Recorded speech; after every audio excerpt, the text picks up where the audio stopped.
Welcome everyone to the 2023 Benefits Compliance Highlights and Recap. Thank you all so much for joining us. Kelly Ekman is moderating today's call. She will be answering the questions you sent through the Q&A today. We will try our best to answer all of your questions, but if for whatever reason we are unable to get to your question, please follow up with your advisor for further assistance. Today's presentation is being recorded.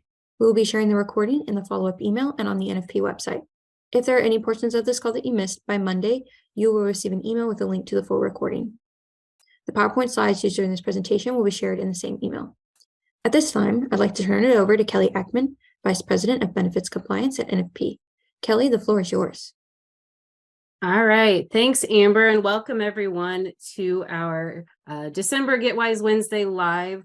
So this is something that we've been doing. So instead of just seeing our names on the screen, you actually get to see our smiling faces. Got some fun backgrounds and some fun festive clothing too, to kind of just look at, what has happened in 2023, and then what do employers and plan sponsors need to be thinking about for 2024.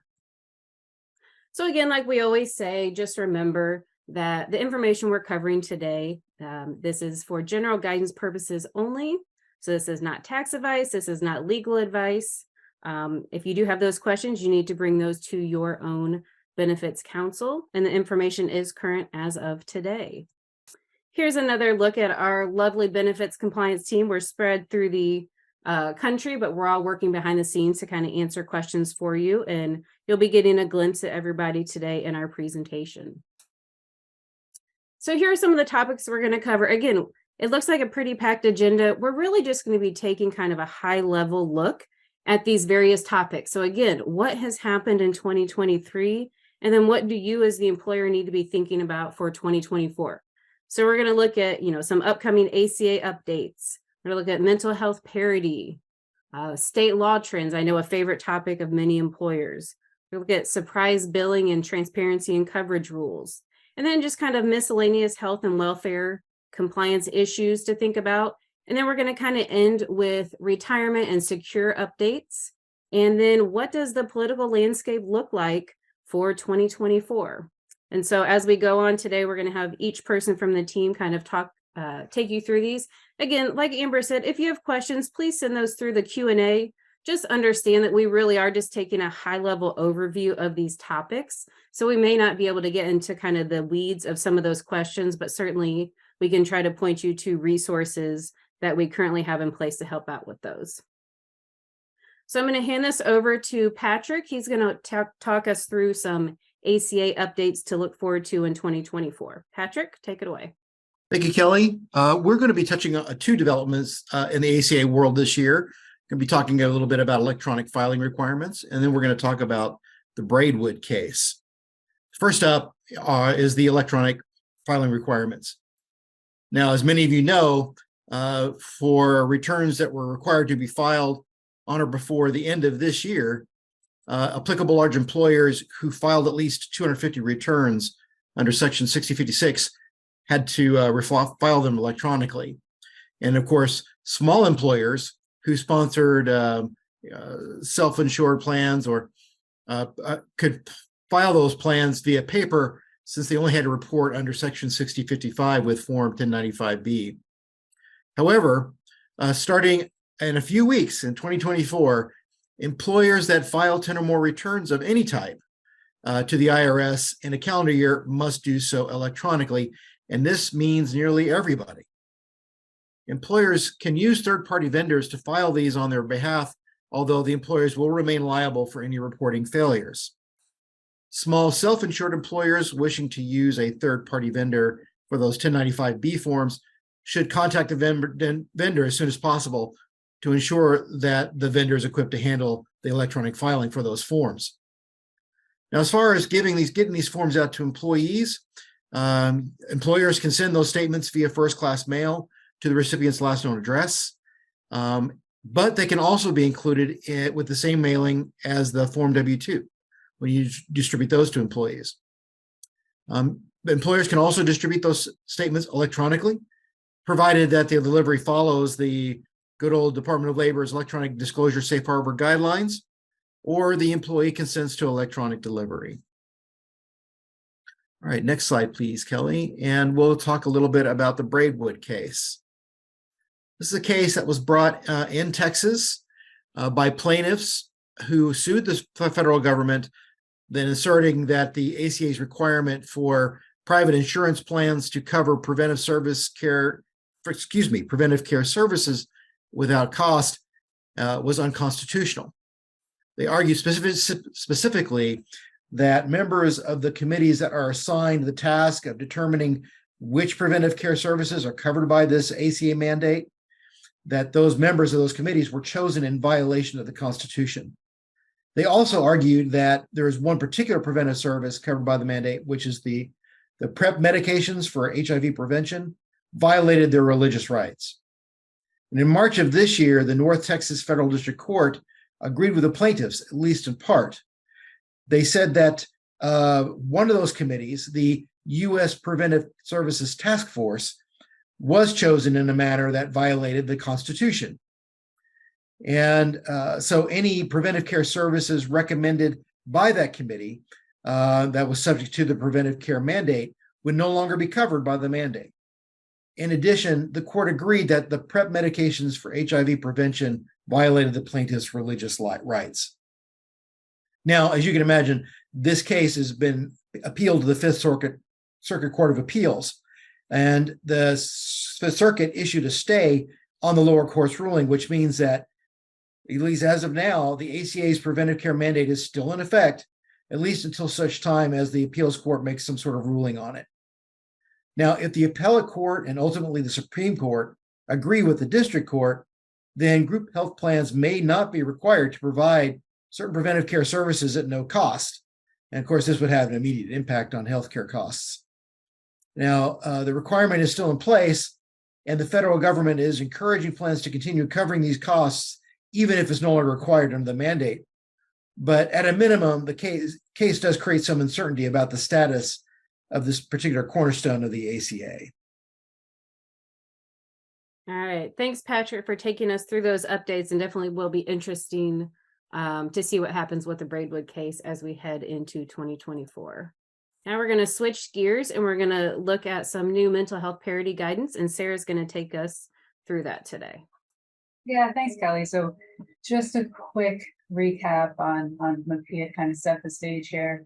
MAPIA is, of course, how we pronounce the acronym for the Mental Health Parity, Addiction, and Equity Act. It's been around for years, since 2008, but certain aspects of compliance with MAPIA have been really difficult to achieve. That relates to non-quantitative treatment limitations, or NQTLs. That's what NQTLs are.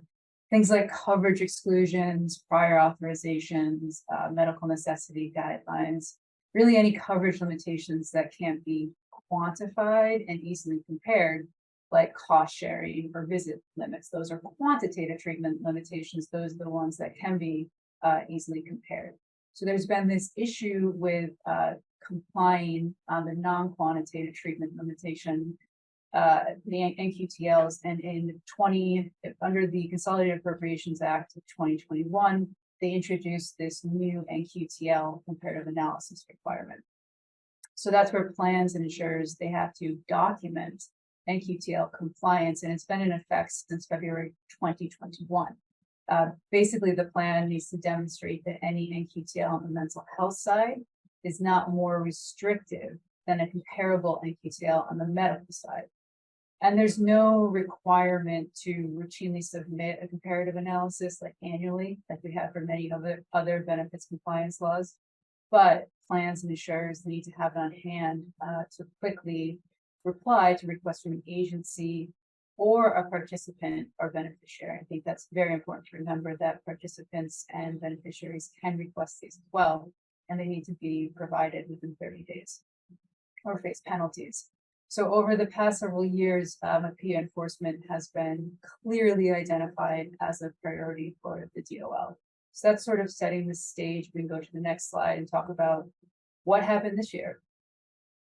All right, so this year, 2023, we got a lot of new stuff, a lot of guidance from the departments. All these items here, you'll see they dropped on the same day in July. It was a fun day. We got a set of proposed rules, we got a report to Congress and an enforcement fact sheet. We got a technical release on provider networks.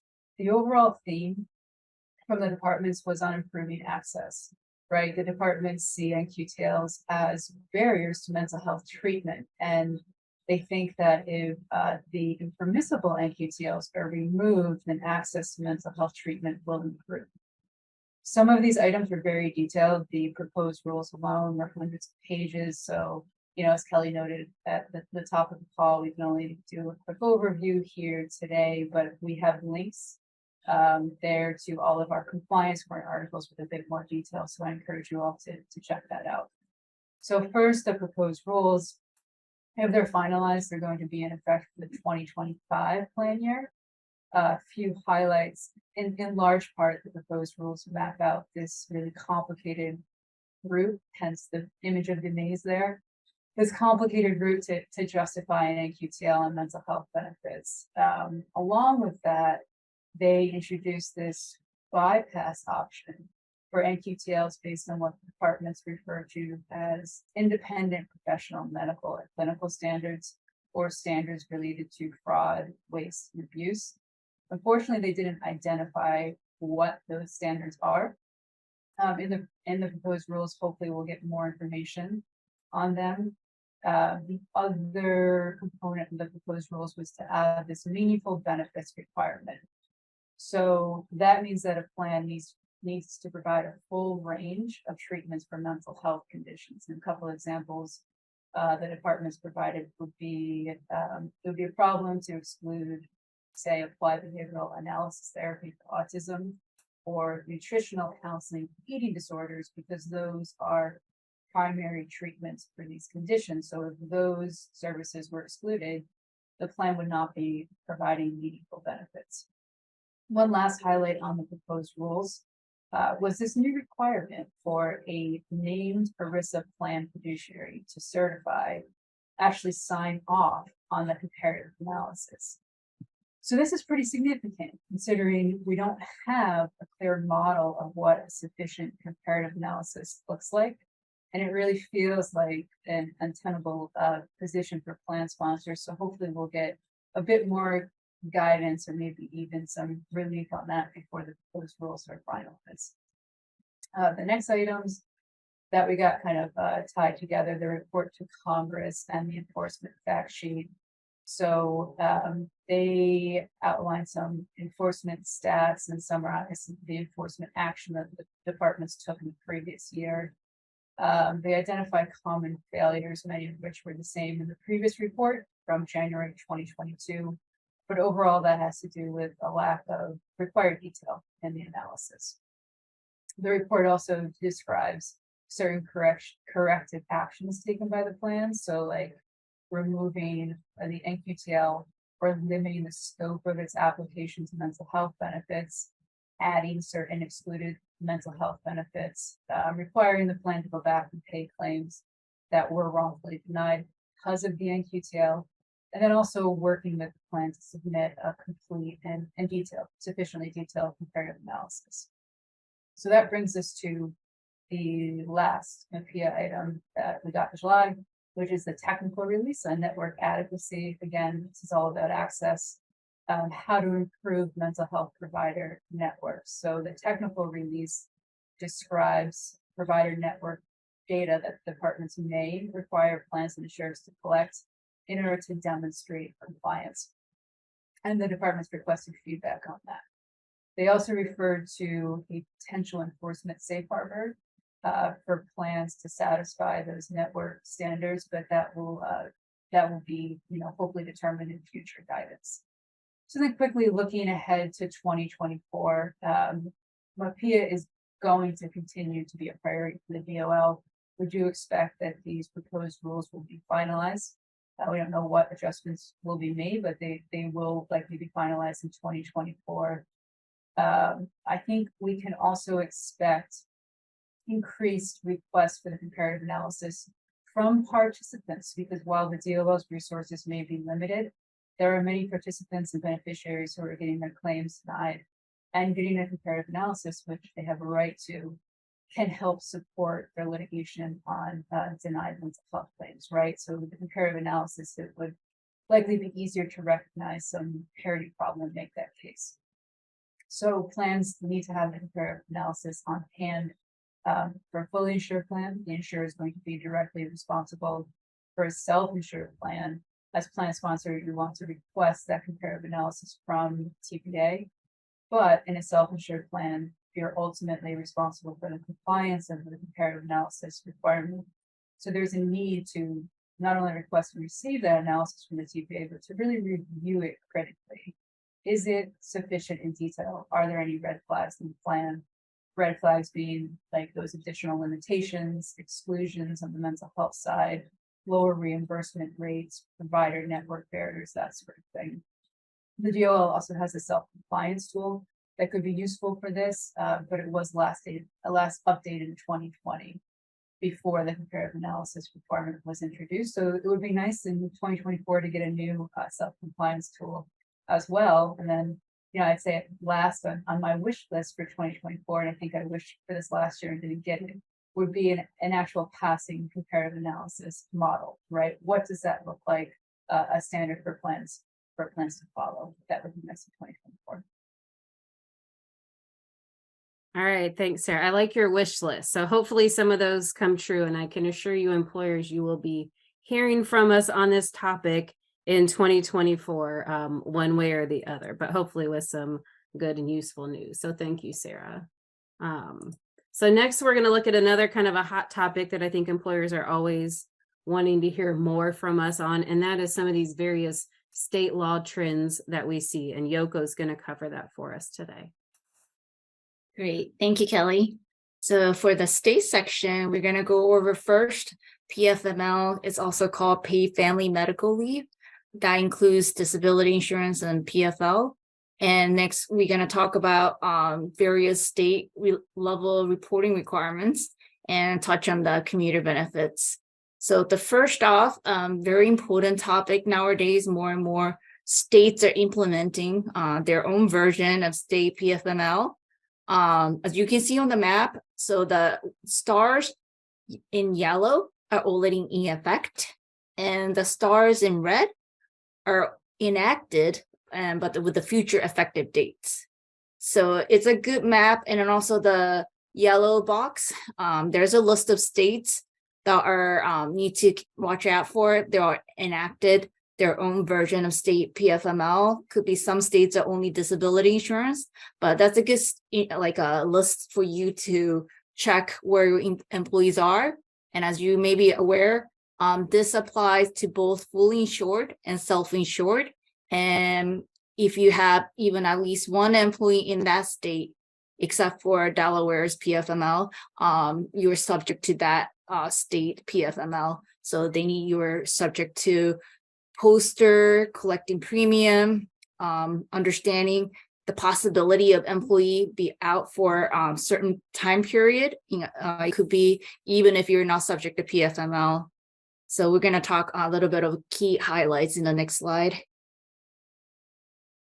So as you can see, like a state PFML, when we talk about it, or it could be a PFML and then DI, it covers DI disability insurance part is also called medical leave, covers employees' own disability, and the PFL part covers employees' family members to take time off for the parental leave, like a bonding leave, as well as to care for the family member of the medical serious health condition, and then also covers military related, and some states cover for the other leave such as safe leave or organ donation leave. So it's depending on the state, it's just the details are different.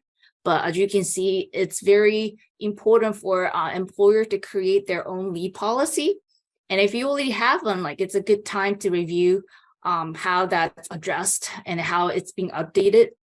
For example, if you provide STD, LTD, or like maternity leave, parental leave, caregiving leave, you need to consider how those your employer policy will coordinate with the mandatory state PFML.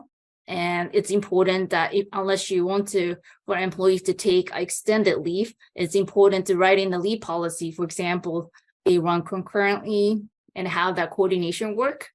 As a tip, STD generally runs concurrently with the disability insurance, but it does not run concurrently with the PFL. So those are very important. And additionally, many states, each state has a different level of contribution amount and different level of benefits amount that they allow employee to take when they are taking those medical leave or family leave.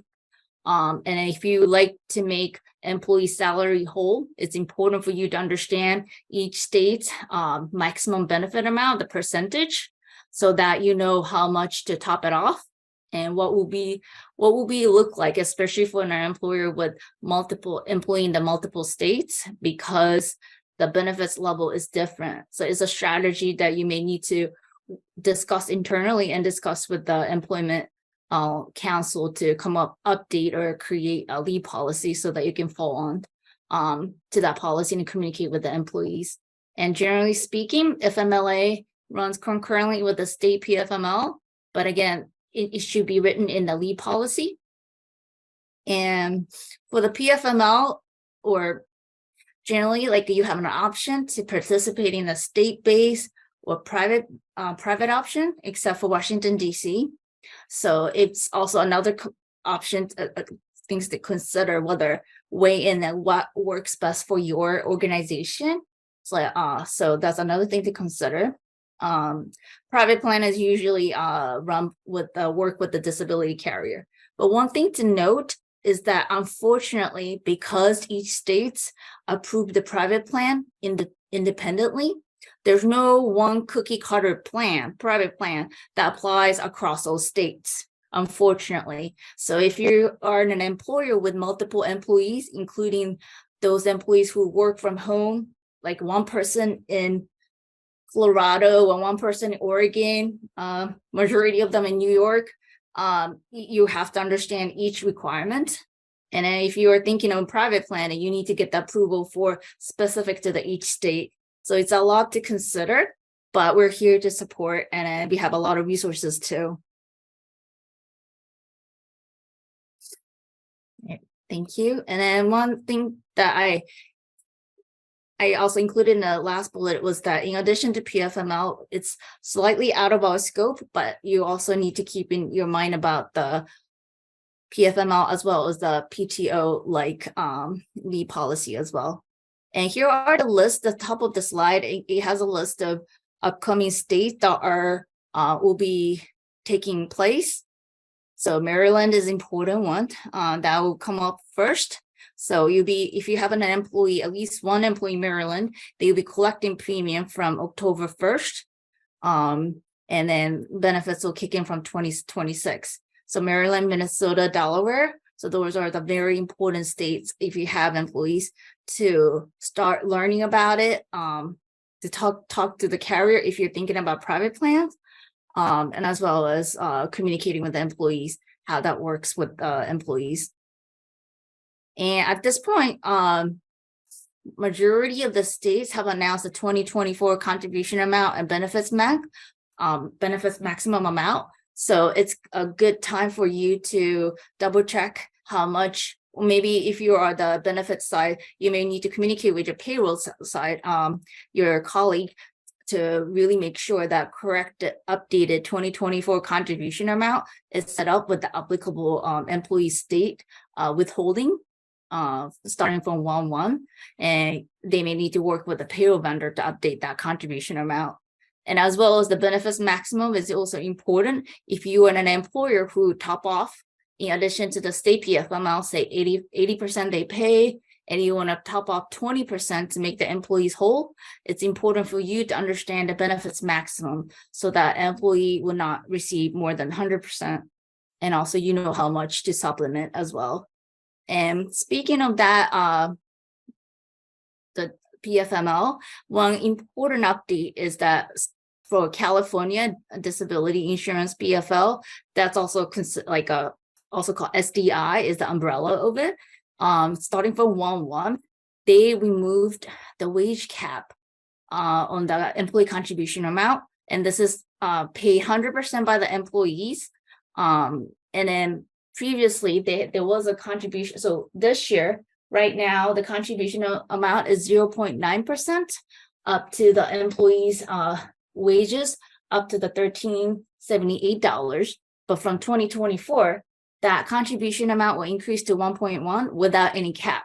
So that will hit your high income earner, mostly like 200,000 or 300,000. Those higher income earner will be paying a lot more. So you may need to communicate this with the employees like across the board as well, so that they will not be shocked to see on the payroll stat that how much they're deducted, a lot more than the prior year. And the reason for the increase with that cap is that California is increasing the benefits starting from 2025. So quickly, next year, we're gonna keep continuously monitoring closely. If there's any updates, additional state that will enact PFML, and we're gonna communicate with you through various ways, compliance corner articles. And then another thing is like you continuously, we suggest that monitor where your employees are, usually same definition as unemployment insurance, to understand which state PFML that you need to comply with. Next slide, please.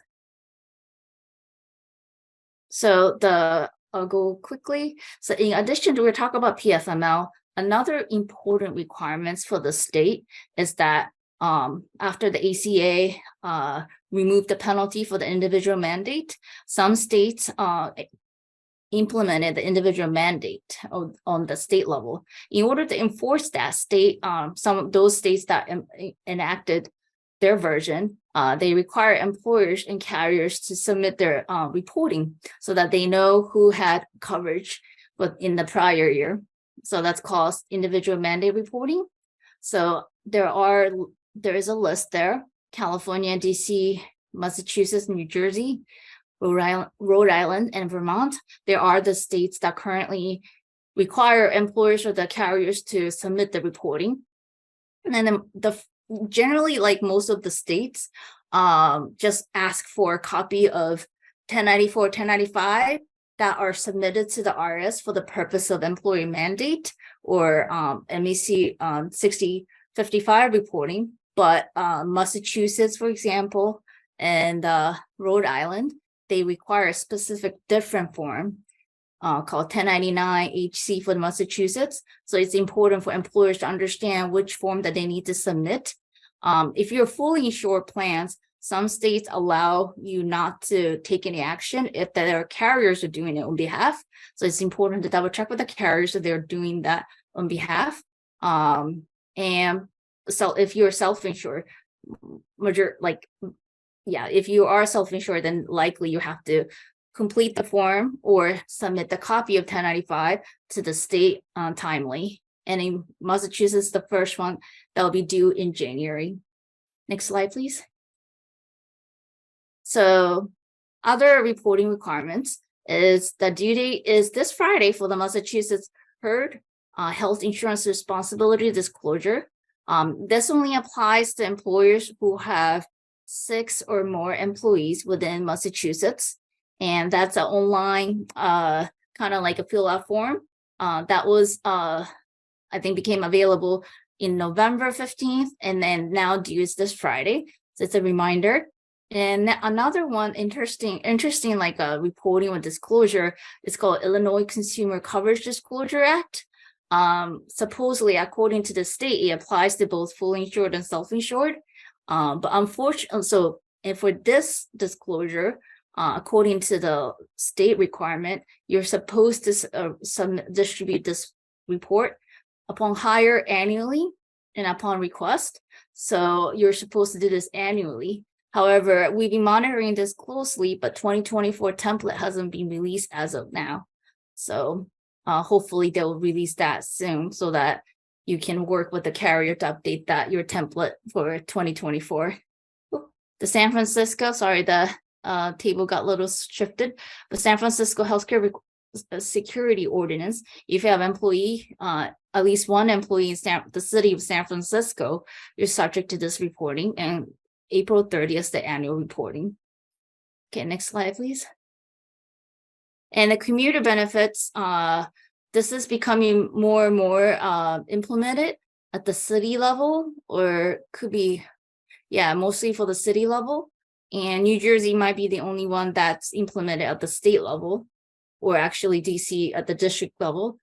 So here's the list. And for the Illinois, the latest one that are recently implemented, and it will take effect from 1/1/2024.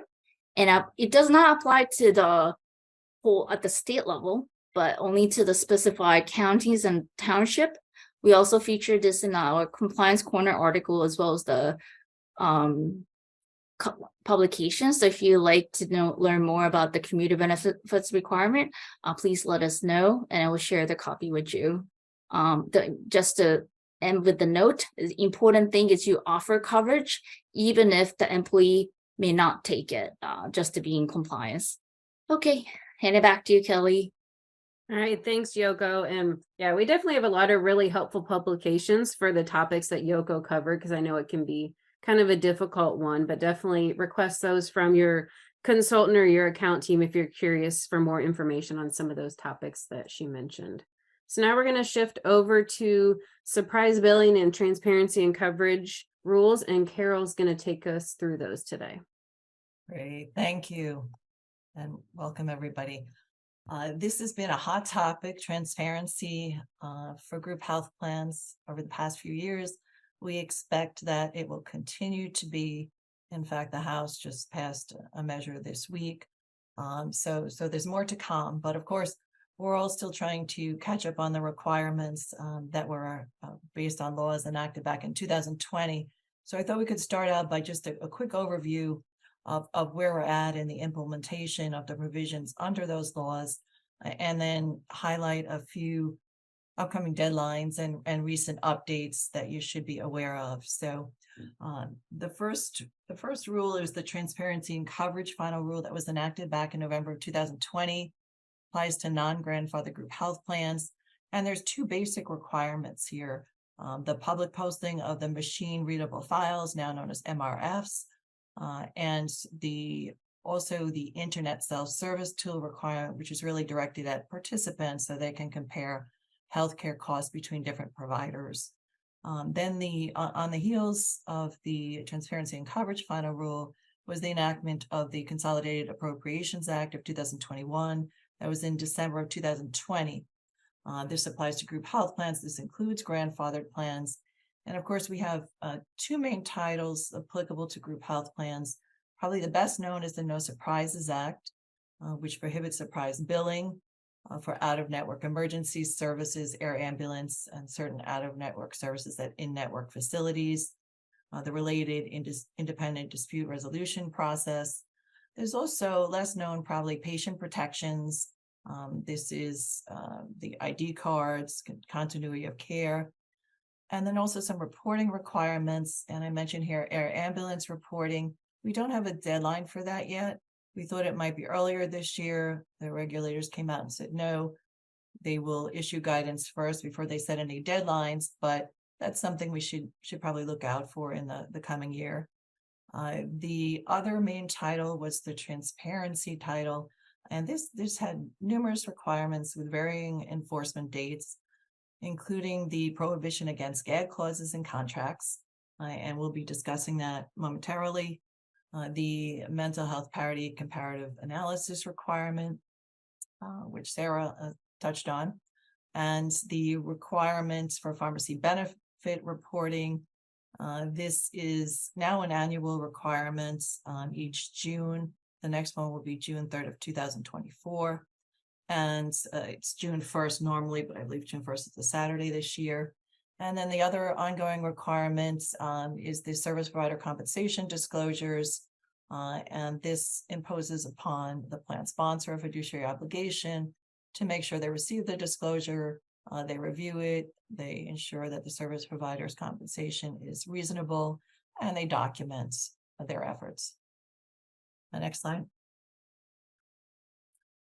So just want to move to the more imminent deadline. And the first one, of course, is the gag clause prohibition attestation. Now, under this CAA requirements, the CAA prohibits group health plans and insurers from directly or indirectly entering contracts that offer access to healthcare provider networks that contain gag clauses. And these clauses are contract terms that restrict information, including provider cost and quality of care information that plans or insurers can make available to another party, such as the plan sponsor, participants, or a business associate. Plans and insurers must attest to compliance via a CMS web form, and there are details and instructions on the CMS website. Importantly here, the first attestation is due by December 31st, 2023, so we're about 2 weeks away. And that's for contracts entered from December 27th, 2020, the enactment date of the CAA, through the attestation date. So it's a bit more challenging, this initial attestation. What could happen next? This is an ongoing requirement. So plans must attest annually to compliance by December 31st. We really don't have guidance yet on the subsequent attestations. We've been asked the question about enforcement, and we don't have any specified enforcement measures or penalties for noncompliance. CMS is really focused on assisting group health plans with compliance. Plan sponsor takeaways here.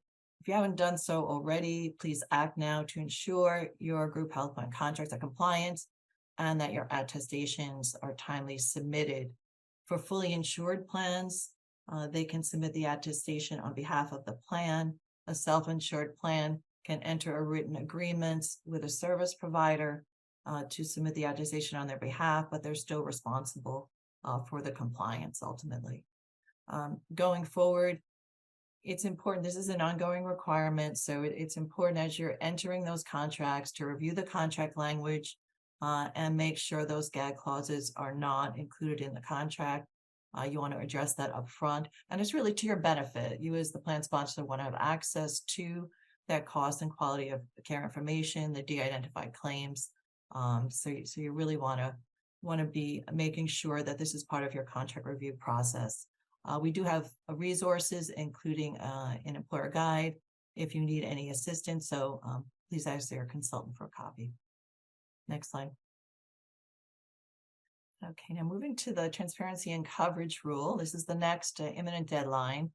And effective for plan years beginning in 2024, we know that plans must provide participants with a personalized out-of-pocket cost information. And now it's for all covered items and services, including prescription drugs, through an online self-service tool, and if requested in paper format. There was a phased-in implementation, so already in place for 2023 plan years, 500 items and service should have been made available through this tool. The tool's purpose is to provide participants with real-time accurate estimates of their cost-sharing liability, like an explanation of benefits but prior to receiving care. So this would include negotiated rates, but also the participants' real-time accumulated amounts towards their deductibles and out-of-pocket maximums. CMS has indicated that they will enforce this requirement. So, plan sponsors should be aware of that. They should also monitor for guidance. There was another CAA requirement that was similar to this to see if they'll be ultimately combined, so we don't have duplication. But the takeaway here is that most plan sponsors are relying on their carriers or TPAs to fulfill the requirement. So it's important to verify that the full implementation will be timely, as scheduled for the 2024 plan year. Next slide. Okay, this is also under the transparency and coverage rule, and this is regarding the posting of the machine readable files, and this is important. Under the original transparency and coverage rule, non-grandfather group health plans were required to publicly disclose in the MRF format the negotiated rates for in-network items and services, historical out-of-network bill charges and payments, and also negotiated rates and historical net prices for prescription drugs. Enforcement of the in-network and out-of-network files commenced back in July of 2022, but this prescription drug MRF posting was postponed. And this was pending regulatory review to ensure that this requirement didn't conflict with or duplicate the CAA pharmacy benefit reporting requirement. Remember, these two laws were passed a month apart.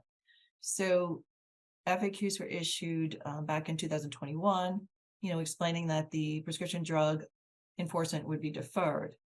But lo and behold, in September of this year, the departments rescinded that deferred enforcement, and they indicated that the posting of the prescription drug file would be required, and that they'll provide an implementation timeline in future guidance. They did indicate that they would take into account the reliance that people have placed on the non-enforcement policy. So we do expect that this is not going to be sprung upon us. There will be time to prepare to provide that file. Another thing that wasn't in the FAQs is sort of interesting is that another reason perhaps behind this is that the government was sued for their deferred enforcement policy. The challenge was that they didn't have the authority to issue such a non-enforcement policy in the first place. So perhaps that was a factor in the more recent guidance, the issuance of the more recent guidance. Plan sponsor takeaways here. Sponsors should monitor for the guidance on that prescription drug MRS enforcement date and work with their service providers to ensure all the files are posted as required. Make sure, again, your contracts are updated to reflect each party's obligations. And sponsors should consider using the tools that are developed from these price comparison, from these disclosures for price comparison and benchmarking purposes. Yeah, I mean, the whole purpose of this, it often gets lost, was that there'd be more competitive pricing, from all the transparency and disclosures. So there are tools out there now that have, taken these various files and, are offering, price comparison service to employers. So that's something to be aware of. Next slide, please. Okay, and finally, I just want to touch upon the surprise billing, particularly because there's been a lot of court cases, and we've featured them a lot in our biweekly publication Compliance Corner. I'm not sure how much employers follow or understand, and you probably really only need to do so at a very high level. I think the important thing for our plan sponsors to keep making sure they do is to ensure that they post that surprise billing notice on a public site where information is normally made available to participants. That's important, and there's a model disclosure notice. But the court cases, and there's been a series of them, they're brought by the Texas Medical Association, and they're challenging aspects of the federal independent resolution process, really the arbitration process, to resolve payment disputes for out-of-network claims, payments between the insurers and the plans and the out-of-network providers. And I think we're up to the fifth case, TMA 5, where they're bringing these lawsuits, and I guess they fall into two main categories. They're questioning in some cases the fees that are being charged and the processes, and the regulators did come out recently with proposed rules to really streamline some of the efficiencies in that IDR process. The other issue that they're challenging really relates to the payment amount, and this in the long run may have more of an impact on plans. And we often hear the term, it's called, they challenge the determination of the qualifying payment amount, or QPA, which is the median contracted rate for a healthcare item or service in a particular region. It's used to determine participant cost sharing for items and services covered by the No Surprises Act, but it's also used, importantly here, to determine the out-of-network provider payment. It's a factor that's taken into consideration. So that the TMA has challenged the calculation of that. Obviously, their interest is making sure it's not lower than they believe it should be. Plans have the opposite position. They're trying to narrow those price dispersions. That was the whole purpose of the No Surprises Act. So just at a high level, that's what it's about. We really don't know how much, all of this litigation in the long run is going to impact plans. But it's something that, we'll have to monitor, and hopefully we'll have some statistics, at some point, once the inefficiency of the system gets resolved and the cases and the decisions are issued. Next slide. Just finally, just finish up with a slide here to show you how far along we've come from the enactment of these laws and to where we are now. And so here we are in the process at the end of December 31st of 2023. We had that gag close attestation, followed by the full launch of the internet self-service and car sharing tool. And then we have coming up in 2024, the annual RxDC reporting in June, the annual gag close attestation now by the end of the year. And then I put a little asterisk to the left on the bottom. We need to know those dates on the MRF posting for the prescription drugs and also air ambulance reporting. So we'll be on the lookout for that. And that's it for me. And I will pass it along then to the next speaker. Thank you. All right. Thanks, Carol. Yeah, another topic we'll definitely be hearing about. So now we're going to move into just kind of our miscellaneous health and welfare items. Roger's going to start us off with some Form 5500 changes on the horizon. Yeah, there's a lot on this slide, but the short version is used to be if you're going on to sign and file your Form 5500, which of course is the annual report for health and welfare benefit plans and pension plans, of course. Here's the EFAS system. There was a login there starting at January 1st coming up. That little system in terms of logging in is not going to be there. EFAS will be there, but you're going to have to go into what's called login.gov. That's something the government's putting in different places. You will not be able to use the EFAS login if you have one of those, you're familiar with it. Login.gov, you register yourself just like you would for any other things on the internet. It's the same process, but you don't want to be caught on the last day of the 7th month after the end of the plan year with about a couple hours left in the day, realizing you haven't done it, because it's a little bit of a process. It's not terrible, but it's something you don't want to leave to the last minute. There is a link right there on the bottom of the slide. If you are filing things on your own as the employer, you're going to need to do this. You might still need to do it if you're a signatory and so forth. And if you use a third-party vendor, you need to talk to them and get things going in that regard. But at the end of this year, no more EFAS login. You're going to have to go to login.gov. The next slide, we went from transparency a little bit ago to another big T word, telehealth. As we know, back during COVID, there was some relief there for HDHP plans, of course, high deductible health plans. That I need the next slide if that's okay. They give me they give you coverage for telehealth beneath the high deductible for obvious reasons in the middle of the pandemic, and that would prove fairly popular, and so therefore. That was continued a few times. This time last year at this very presentation, we were wondering if it would be extended beyond New Year's Eve of last year. And at the last minute or so, it was with that CAA. Thus far, all we know is nothing has changed since then. That relief will be extended for plan years beginning before January 1st, 2025. That does not mean it ends in 2025. It means if you have a calendar year plan year, it ends unless anything changes on December 31st, 2024, almost a year from now. But if you have a fiscal year plan year like July 1st, well, lucky you, you can go from like January 1st, 2024 to the middle of 2025. Been asked a lot of things like, are they going to extend it? We don't know. Nobody knows. We might not know this time last year, but what we do know is that relief is still in place through for plan years beginning before January 1st, 2025. And I'm not going to go into much detail there. You can read the slide, and I'm going to move it over to Doug to talk about the annual limits.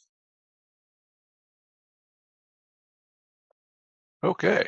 Kelly, I've just got a couple slides here on the annual limits that go up every year. The annual limits. So we've got them all in finally. There are a couple of them a little bit late this year, but we now have them all for 2024. I'm not going to read them to you. There's 3 slides on this. But as you know, they go up. They are adjusted every year, some kind of cost of living or inflation-based formula, and they all went up, of course, except for the percentage for income determining affordability under the employer mandated the ACA. The first slide here, it has the health savings accounts, and that just keep a couple things to keep in mind there. The health savings accounts annual year is the calendar year, not the plan year. So that's how you count up the dollars on those. And the determine whether or not you're a single or family is based on the high deductible health plan tier in which you're enrolled, not in the health savings account itself. And don't forget about the catch-up contributions for people 55 and older. They get an extra $1,000 a year. Okay, Kelly. On this one, we have the flexible spending arrangements. Maximum went up, of course, up to, and you can see the dollars there. Employers can restrict the contributions to less than these amounts if they want to, but they can't go over those amounts. And there are also a carryover maximum that they can allow in their plan, but don't have to if they don't want to. And if they do allow it, they can go up to that maximum, but they can't go over it. They can do less. And just keep in mind that flex plan can have a carryover or a grace period, but not both. So let's see, in the last slide, this is the last slide of my section. Accepted benefit HRAs and qualified small employer HRAs.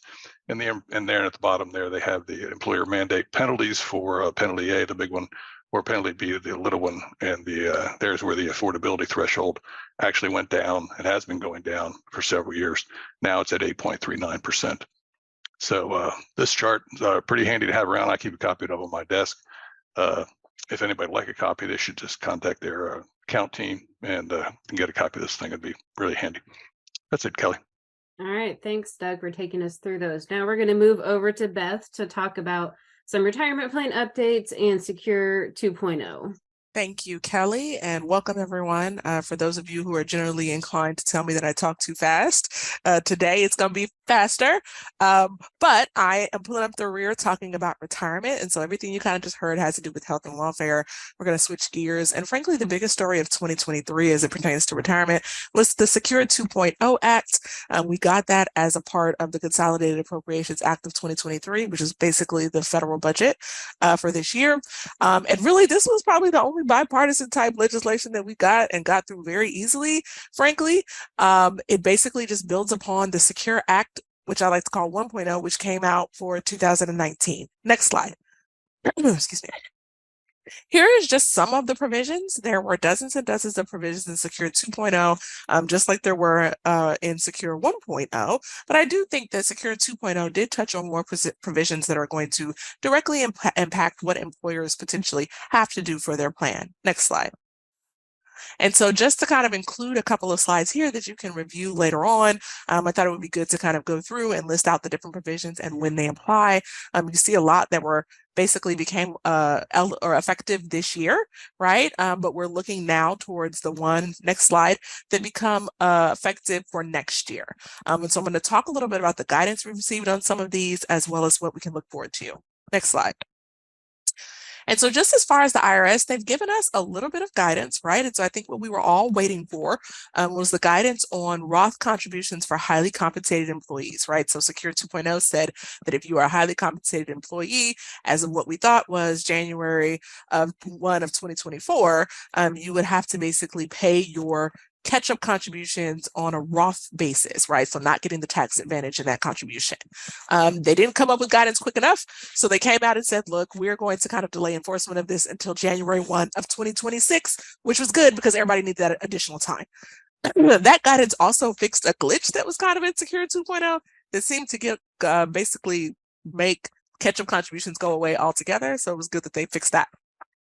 We also got some interim guidance basically on EPCRS, which is basically just the process that you can use to correct certain plan failures with the IRS. Specifically, they're allowing for a lot more things to be corrected on a self-correction basis. And so instead of having to apply to the IRS and pay for that, you can self-correct. And so that was good information for a lot of employers who might end up with inadvertent failures in their plan. Next slide.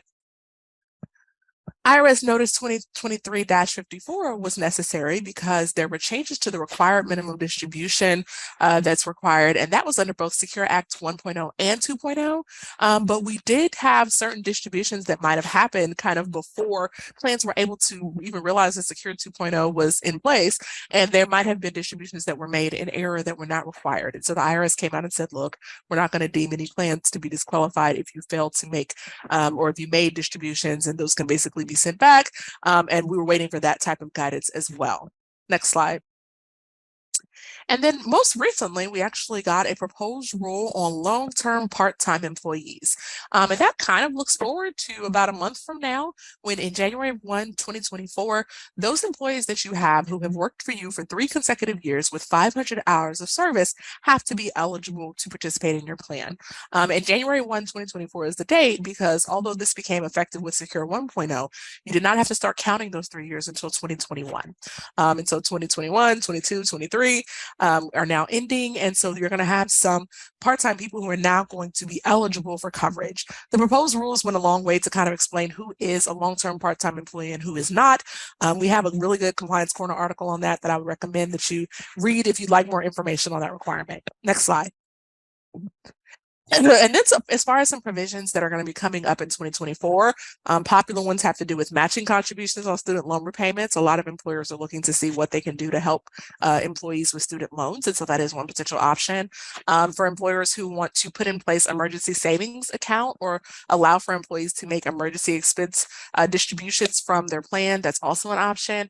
And then there's also the automatic portability rules, which will basically allow for money that is transferred to an IRA for, let's say, a terminating employee to be sent to their next employer's plan, basically, is something that is being set up with industry leaders. And we do expect for there to be some rules on that from the DOL. Next slide. And then just as far as other updates we have, the DOL in the newest part of the saga on the fiduciary rule that changes the definition of fiduciary for investment advice. They came out with the newest version of that. Industry is still fighting with them on it. Frankly, I think the one piece that most people are kind of having a hard time with has to do with, let's say, those who give rollover advice being fiduciaries. But I definitely think this is something where the DOL is not going away. We did see an updated Form 5500 series that specifically dealt with retirement issues based on Secure 1 and Secure 2.0. And then as far as additional guidance in 2024, we expect to get a lot more Secure 2.0 guidance. And the DOL has also signaled that they're going to put out some guidance on cryptocurrency and retirement plans, as well as environmental, social, and governance, or ESG investments as well. So I think that's it, right? On retirement, at least. All right. Yes, thank you, Beth. And then we're going to bring it home with Chase talking about what the political landscape looks like for 2024 as it relates to benefits.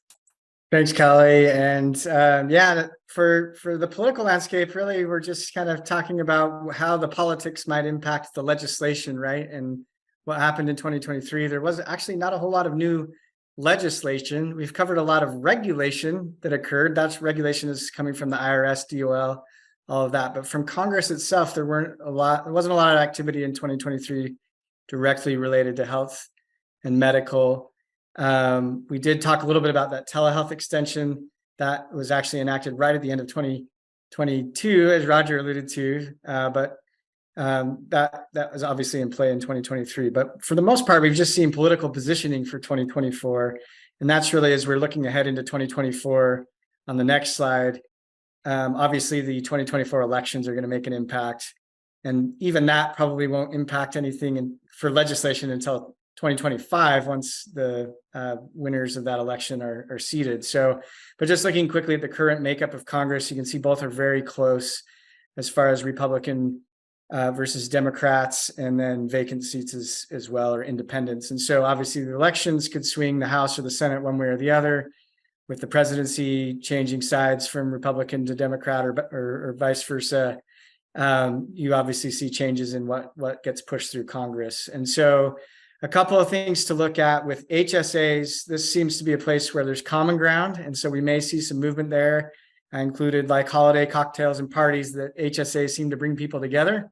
Seems like everybody loves those. So we may see, and we have seen bills introduced that expand HSA eligibility, relax some of the distribution rules, allow funding to HSAs from HRAs or FSAs. So we may see some of this, and we do see continued support for continued relief on that standalone telehealth coverage idea, not impacting HSA eligibility. So HSAs is a place where we may see some common ground that may come through in other bills. Sometimes these get attached to other bills, funding bills. And then transparency is the other big area where we have seen just in the last few days, the House passing a bill. We won't go into details, but basically just trying to get that broader goal of transparency in the healthcare system.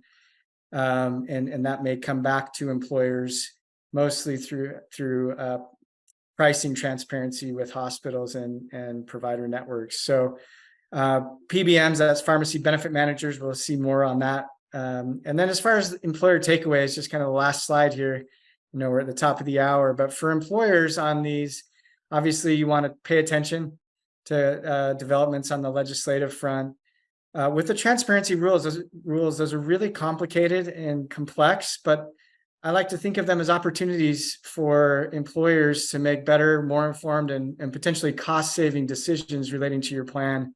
That's true, particularly in the self-insured context. So paying attention to them, trying to understand them, and figuring out how they can help you is always important. And then employees are going to have more questions, right? So understanding the law, the plan designs, how the law impacts the plan designs always is going to help employees navigate their medical needs. So obviously the elections coming up next year could be a big change in the legislative agenda and goals, and we'll just have to wait and see how that all shakes out. So that's all I got from the political side. All right. Thanks, Chase. Yeah, definitely. I think it's going to be a wait and see approach with a lot of that. But like you said, we'll be keeping people updated through our compliance corner, through, the publications we put out and all that. So thank you, everybody, for joining us today. We hope you got some good information. And again, if there are some topics that we discussed that you might want some additional information, please reach out to your account teams. We likely have, articles or publications on those topics in much greater detail than we were able to cover today. But with that, thank you all for attending, and we hope that everyone has a happy holiday. And Amber, go ahead and take us out, please. All right. Well, thank you. Thank you to all of our speakers for sharing your valuable time and expertise with us today. To reiterate, today's presentation was recorded. We will be sharing the recording in the follow-up email and on the NFP website. If there are any portions of this call that you missed, by Monday, you will receive an email with a link to the full recording. The PowerPoint slides used during this presentation will be shared in the same email. At the end of this call, a survey will populate in a new window. Please take a brief moment to complete the survey, as it lets us know what topics are important to our listeners and helps make our education program as current and relevant as possible. That concludes our webinar for today. Thank you, everyone, for joining us, and have a great day.